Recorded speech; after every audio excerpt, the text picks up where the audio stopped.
এই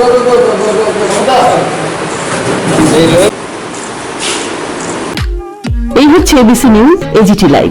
ये है ABC news AGT live. Listen to ABC News Digital Live.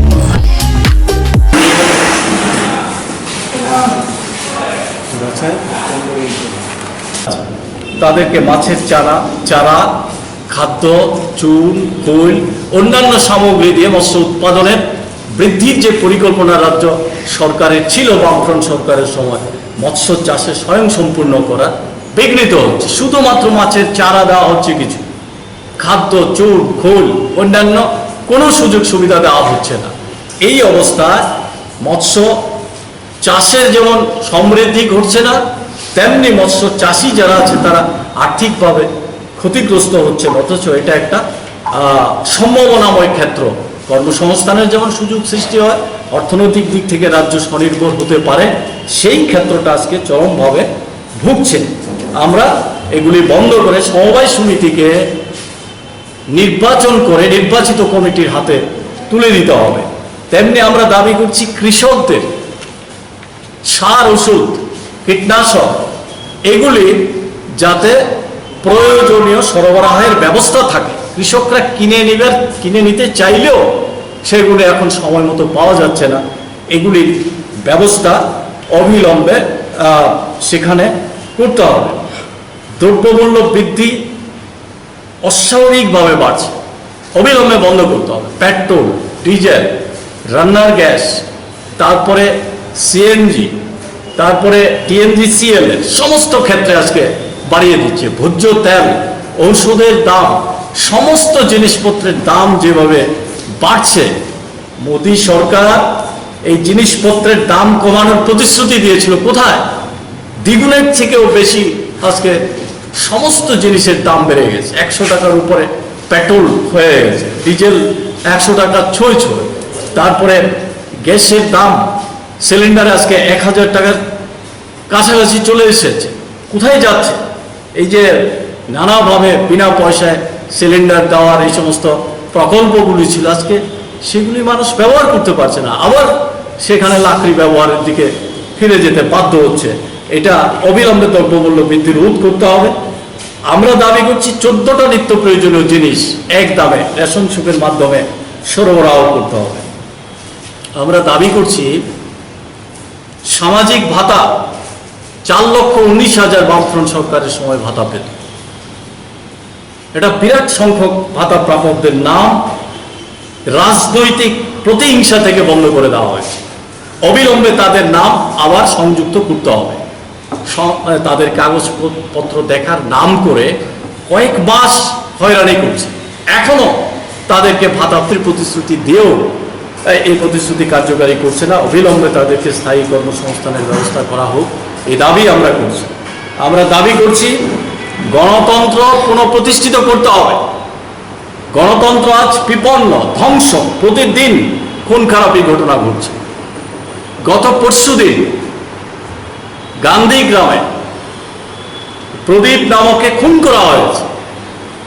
এর আগে একজন সবর মহিলাকে খুন করা হয়েছে। মাংস বিক্রেতা পিটিয়ে হত্যা করা হয়েছে। সংখ্যালঘু যুবক তাদেরকে পিটিয়ে হত্যা করা হয়েছে। এই ধরনের ঘটনা এখন নিত্যদিনের ঘটনা। নারী নির্যাতন, খুন, পিটিয়ে হত্যা, এই অবস্থা আজকে চলছে। মিছিল মিটিং, মত প্রকাশ করার অধিকার কেড়ে নেওয়া হচ্ছে। এক কথায় গণতন্ত্র আজ বিপন্ন, আক্রান্ত। কমলপুরে ঘটনা ঘটেছে এইভাবে, আজকেও কমলপুরে সিপিআইএম এর প্রবীণ নেতা রঞ্জিত ঘোষ সহ সিপিআইএম এর নেতা কর্মীরা আক্রান্ত হয়েছে। আমরা তীব্র নিন্দা করি এই ঘটনাগুলো। আমাদের রাজ্য কমিটির মিটিং এর মধ্যে তীব্রভাবে নিন্দা জানানো হয়েছে। এই সংগঠনের সাধারণ সম্পাদক আমি নিজে আক্রান্ত, শুধু একবার না, বারে বারে আক্রান্ত, 15-16 বার আক্রান্ত। মামলা করলে সেই মামলা পুলিশ গ্রহণ করছেন না, লঘু ধারা দিচ্ছে। হাইকোর্টে মামলা করেছে, মহামান্য হাইকোর্ট রাজ্য সরকারকে পুলিশকে নির্দেশ দিয়েছে যে বিধায়ক সুদন দাসের উপর যে প্রাণঘাতী হামলা হয়েছে তার খুনের ধারা যুক্ত করার জন্য, তারপরে সে নির্দেশ জারি হয়েছে। এরপরেও এই সরকারের শিক্ষা হবে কিনা আমি জানি না। এইভাবে একটার পর একটা ঘটনা ঘটছে। আমরা দাবি করছি শান্তি সম্প্রীতি পুনঃপ্রতিষ্ঠিত করতে হবে। তার জন্যে রাজ্য সরকারের কাছে যেমন দাবি জানাচ্ছি, তেমনি রাজ্যবাসীর কাছে দাবি জানাচ্ছি এই অবস্থার পরিবর্তন করার জন্য, এগিয়ে আসার জন্যে। আমাদের দৃঢ় বিশ্বাস এ রাজ্যের মানুষ গণতন্ত্রের উপর আক্রমণ কখনো বরদাস্ত করেনি। এর আগেও আমাদের এই অভিজ্ঞতাগুলি আছে। এর আগেও একটা জোট সরকার আমরা দেখেছি 88 সাল থেকে 93, খুন খারাপি, অত্যাচার, নারী নির্যাতন মানুষ মেনে নেয়নি। এই সরকারও যারা ভাবছে বামপন্থীদের বীজ উপড়ে ফেলবে, গণতন্ত্রকে হত্যা করে এই রাজ্যের শাসন ক্ষমতায় প্রতিষ্ঠিত থাকবেন, তাদের সেই সব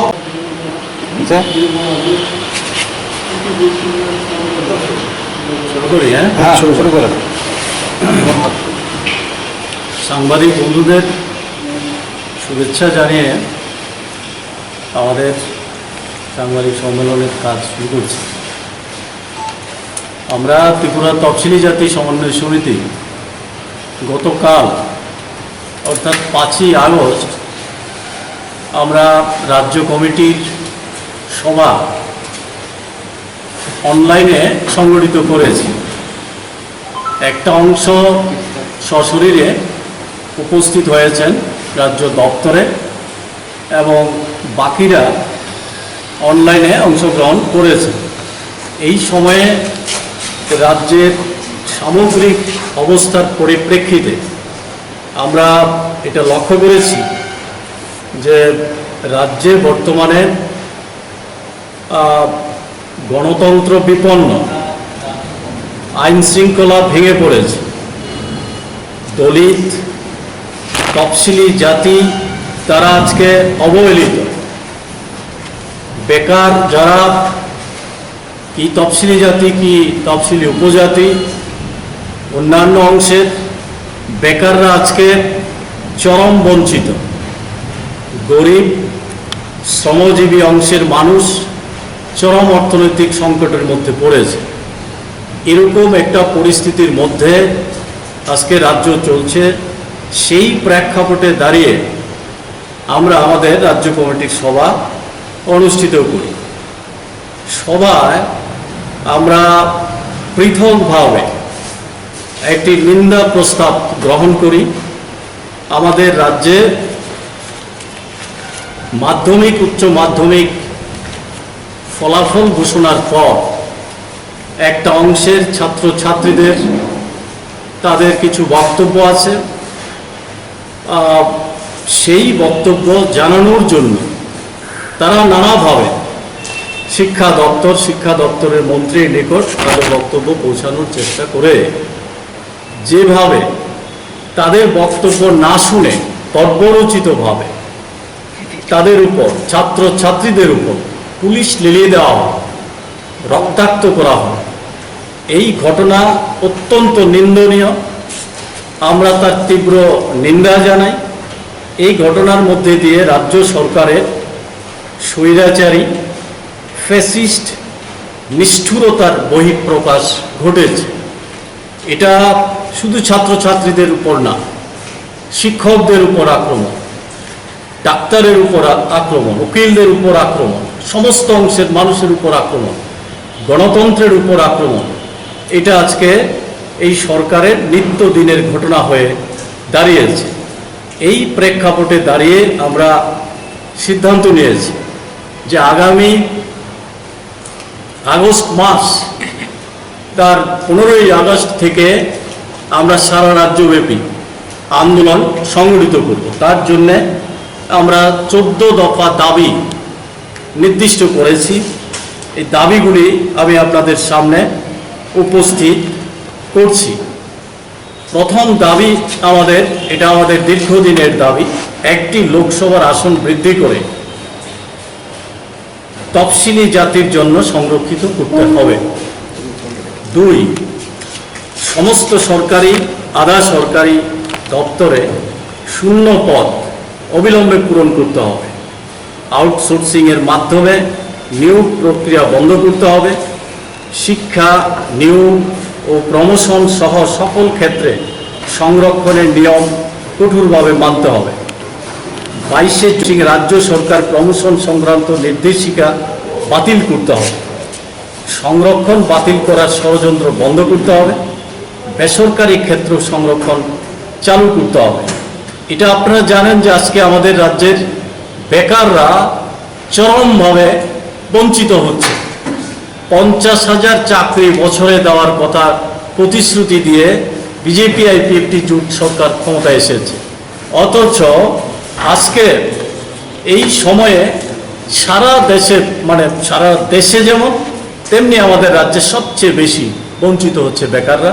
কোনো দপ্তরে চাকরি নেই, যা কিছু চাকরি দেওয়ার প্রতিশ্রুতি দিয়ে তারা দরখাস্ত গ্রহণ করছেন, সময় মতো সেগুলিকে নিয়োগের কোনো ব্যবস্থা করছেন না। এমন কিছু ব্যবস্থা সেখানে রাখা হচ্ছে রাজ্যের বাইরের থেকেও বেকাররা এখানে এসে চাকরি করতে সুযোগ পাবে।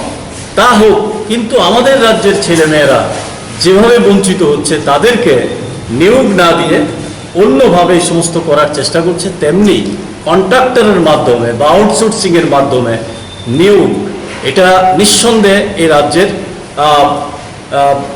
যে প্রচলিত ব্যবস্থা তাকে যেমন ধ্বংস করবে, উপযুক্ত বেকাররা কর্মসংস্থানের সুযোগ পাবে না, এসসি এসটি রিজার্ভেশনকে মানা হচ্ছে না, লঙ্ঘন করা হচ্ছে। আমরা তার বিরোধিতা করি এবং দ্রুত যাতে রাজ্য সরকারের উদ্যোগে কর্মসংস্থানের ব্যবস্থা করে সেই দাবি আমরা রাখছি। কোভিড-19 পরিস্থিতিতে চরম ব্যর্থ কি কেন্দ্রীয় সরকার কি রাজ্য সরকার। আমাদের রাজ্যের স্বাস্থ্য ব্যবস্থা প্রায় ভেঙে পড়েছে, চরম হতাশ। এখনো প্রতিদিন মৃত্যুর ঘটনা যেমন বাড়ছে, তেমনি উত্তরোত্তর এই কোভিড আক্রান্তের সংখ্যা বাড়ছে।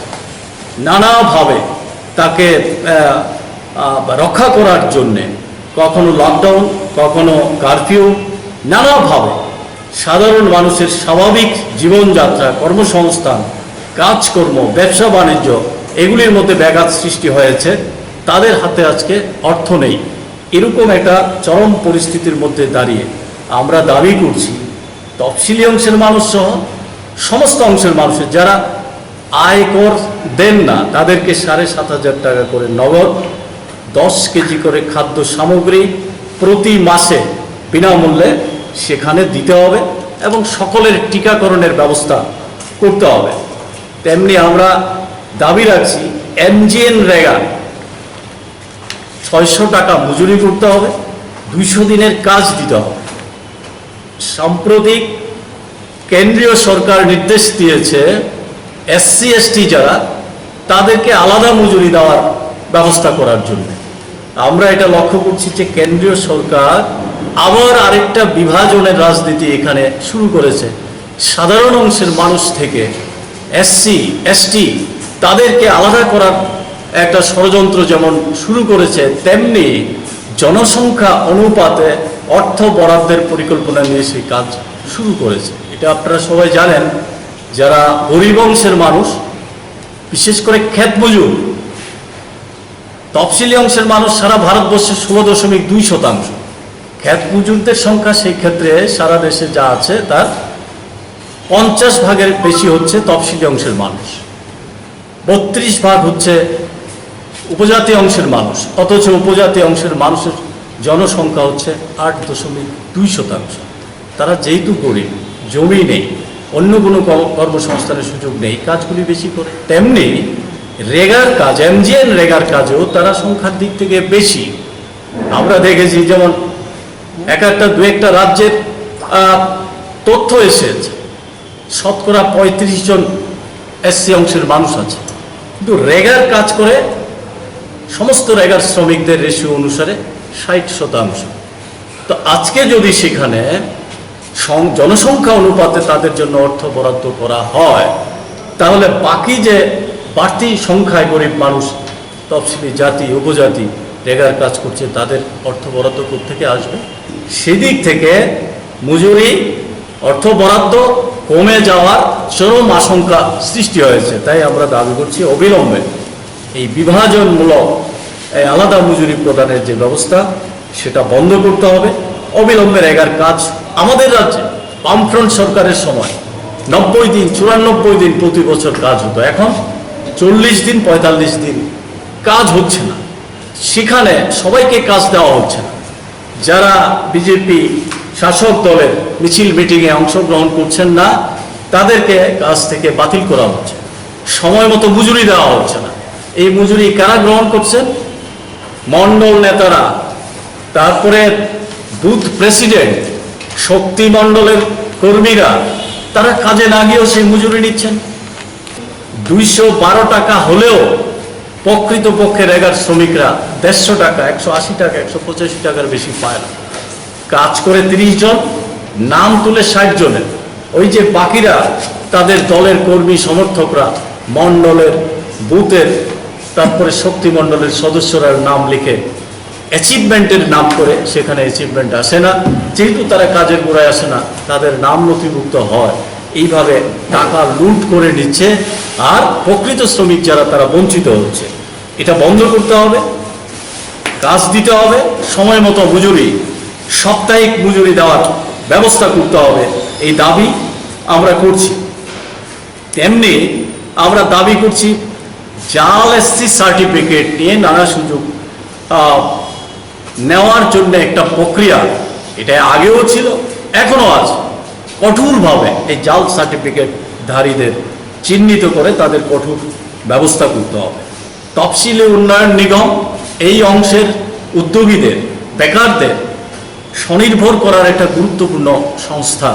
আমরা দেখছি দিনের পর দিন এই সংস্থাকে পঙ্গু করা হচ্ছে, নতুন করে ঋণ দেওয়া হচ্ছে না, ঋণ পেতে গেলে হয়রানি করা হচ্ছে, দিনের পর দিন এটা সংকুচিত হয়ে আসছে।